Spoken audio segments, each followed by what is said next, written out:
So ladies, we're on the right side of the fifth hole. We're about halfway between the tee and the green. We've hit a not so great shot that's ended up on the cart path. What do you do? Well, I think we all probably know that we get free relief from the cart path because it's considered an obstruction. The key to this is taking your nearest point of relief. And your nearest point of relief sometimes isn't the best place to take relief. So in this circumstance, I happen to be standing on the right side of the path where it's fescue. Now it's not real high right now, but in a month that's going to be about a foot or two high. The nearest point to this ball, the nearest point of relief, is going to be on the right side of the path, which is going to force me to drop it in what's probably going to be a pretty tough lie. I would love nothing more than to be able to drop it on this side because it's a much easier shot and a much better lie. But I don't have that option because of the situation where the ball lies. Now, if the ball were to lie in the center, so I put the ball right in the center, if the ball were to lie in the center, now it gets a little more confusing because my nearest point here is where the ball would be if I were to hit it, which is going to basically be right here. On this side, the nearest point is going to be where I'd be ready to hit it, which would be about right here. So in this scenario, that side of the cart path is where I can take relief. So back to where we started originally.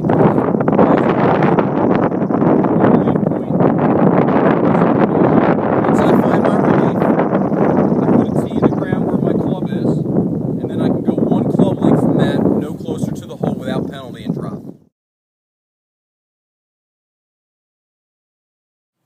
Okay, ladies, we're in the fairway bunker that is about 120 yards away from the green on the 6th hole at Militia Hill. Our ball's ended up in a bunker, and we've got an impediment that we've got to deal with. So the question becomes, what do I do here if the impediment is not a natural item? Am I allowed to move that? Absolutely. You're allowed to move out of bunkers anything that is not a naturally occurring loose impediment. So obviously this wrapper is not naturally occurring, it's not part of nature. So as long as nothing happens in terms of moving the ball, I can pick it up and move it. Now, what I've got here is I've got the remnants of an old divot. And had somebody hit that divot into the bunker and my ball came to rest like that, I would not be allowed to move it because that is a naturally occurring loose impediment.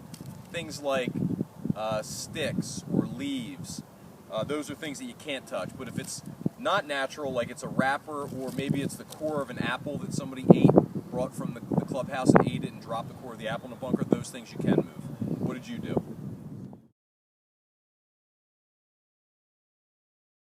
All right, ladies, we're here on the left side of number 7 in the fairway bunker.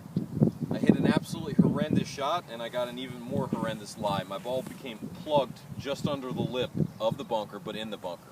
What do I do? Well, one option is to try to hit it, but given the location of this, I don't see a whole lot of advantage. I'm trying to advance this ball because if it goes nowhere, I'm going to be in double jeopardy, if you will. So what I'm going to do is I'm going to take an unplayable lie in the bunker, and the way I do that is I basically mark the position of the ball and I take it out. Now, we already talked a little bit about the unplayable lie rule, so I've got a couple options. One option is I can go 2 club lengths from this location and I can drop. Well, if I were to do that, the potential exists that I might end up on the upslope of the bunker. That's not ideal. Second option is, and we're going to a green that's down here, second option is I'm going to keep that spot between myself and the hole, and I'm going to go back as far as I want. That makes a little more sense because I'm down here in the flatter area of the bunker.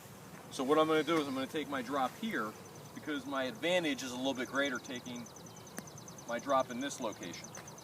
Now, how many penalty shots is that? 1, right? But every once in a while, you'll get in a situation where you plug a ball in a bunker, and maybe it's after a really heavy rainstorm, and the bunker's full of water.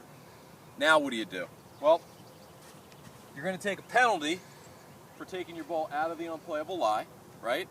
And then if there's nowhere to drop the ball inside the bunker, no closer to the hole under the normal rules, within 2 club lengths or keeping the point between the hole and myself, I might have to exit the bunker and take my drop. And because I've now exited the bunker, I have to take a second penalty shot. So an unplayable lie in the bunker, 1 shot penalty, take 2 club links from that point, or keep that point between you and the flag and go back as far as you can in the bunker to drop. If for any reason you have to leave the bunker to drop, add a second penalty shot. What would you have done?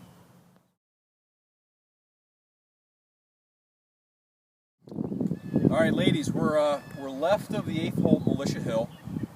He's behind me.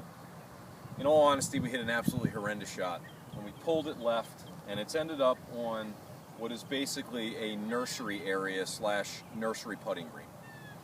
So the question becomes, what do you do? What relief do you take? And this is a tricky one, honestly. I'm going to be curious to see how y'all handled this, because in normal circumstances, if your ball lands on a wrong putting green, you're entitled to free relief. What you would normally do is you'd find the nearest point of relief no closer to the hole. In this case, about this location, right around here.